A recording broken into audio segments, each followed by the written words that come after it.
What's up, everybody? It's AJ with etrailer.com. Today we're going to be checking out this Bulldog Winch Cargo Mesh Net. The mesh net we're going to be focusing on today is going to be 8 by 12 foot. Now this is pretty big, so maybe too big for a truck bed depending on what kind of load you got back there, so we use it on our trailer today. If this one's a little bit too big for you, there are some other sizes. There is going to be a 6 by 6 foot one, and there's going to also be a 6 by 8 foot one. So it's going to be great for tying down any of your loads nice and evenly that goes over top of it, so it's not just a couple spots where we're pulling down on it really hard. Then that's going to pull down and keep these boxes in. Today is what we have. One of the nice things about this mesh net is that it can breathe. So it's not necessarily great from keeping your cargo safe from the elements, but it's going to let it breathe, as in it's not going to collect humidity underneath the tarp. Air can get out of there, and that means your cargo is going to be mildew free as well.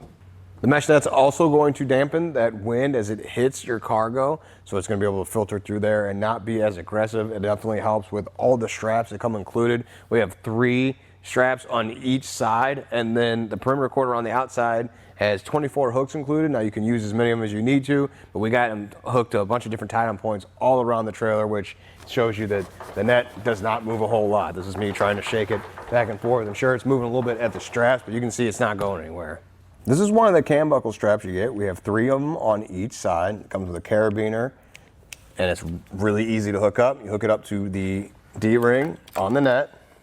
So you just go like that, and then take the strap and pull it tight with the other end put to a tie-down point on the trailer. We have it on one of the built-in tie-down points. It's got a coated hook on the other side that makes it really easy to go ahead and find somewhere to hook up to, and you don't have to worry about it damaging the trailer. Another thing I like is the nylon hooks. You don't have to use all 24 of them. You just use them where you want them or where you think a little more tightness is needed on the mesh cover. The net itself feels pretty heavy duty. I like that about it. I can pull on it.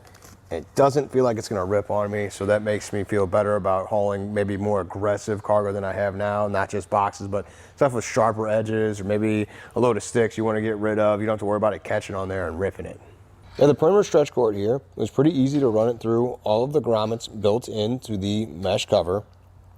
We have some extra over here, which it's not bad to have extra because you don't know what kind of load you're going to carry. So if it's a little bit bigger than this might need to be, the tarp might need to be up. So you're going to use more of this cord. So you can use as much or as little as you want of it. That's why I suggest just tying a knot and keeping the extra underneath the tarp. Let's see how easy it is to set up this mesh net. So I've already got one side attached, just going to make it easier since I'm doing it by myself to drag it over this side. I'll show you how we made the connections. So just walk over. Grab one corner. You can use a second set of hands too to drag the net up and over the load that's in your trailer. Get it mostly in place. I'm gonna have to walk over here a little bit to pull this corner.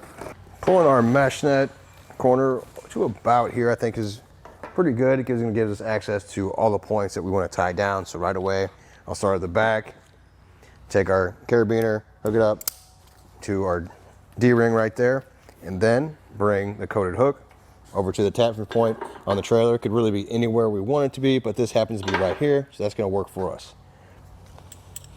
Come back up to the strap, hold that tight. But don't go too tight right away because it's going to pull the whole net back a little bit, so we'll go to the front and attach that one. That way they're pulling together. Same thing, put that in place, and pull the other end of the strap to get it really tight. Here at the center, we're going to hook up down here just to get a little more space in between that center D-ring that get pulled a little tighter there. There we go. Now, with it tightened down as much as it is, we might as well be safe and do the rest of them. So we're going to have the hooks on the perimeter cord, very easy to install and remove. I'll just show you how to put it on there. You just grab the cord. It's going to fit into that groove. You just pull on it and snaps into place. So now you can put these wherever you want along the outside. We noticed there's an eyelet on the strap, something we like to do. Thought it was a good idea to go ahead and put that in the carabiner as well. That way you don't have it going around all bunch just loose. It's going to keep it contained right there. And when you're done using it, you can roll it up and put it in a bag that it comes with, which is nice. It's not as bad to get in the bag as you think. I kind of kept all the hooks and the perimeter cord all on here, rolled it up on the inside, and we'll put it in our bag. And once you push it down in the bag enough, it was easy to hold the outside bag and push in on the net to push it in place. But at least it's all together now and not taking up that much space. Overall, I really like the mesh net. I like how it keeps the cargo contained with all the tie-down straps and the perimeter cords and hooks. It really does keep that net from moving a whole lot. So I really think it's going to come in handy with yard work, whether you're using it on a trailer or a truck, keeping that mulch or that gravel contained, because we've all been on the highway and been stuck behind that guy who doesn't have a net, and we see stuff bouncing out. Don't be that guy. Be the guy that's got the net and has it tied down. Well, I think that does it. Thanks for hanging out. Hope that helped.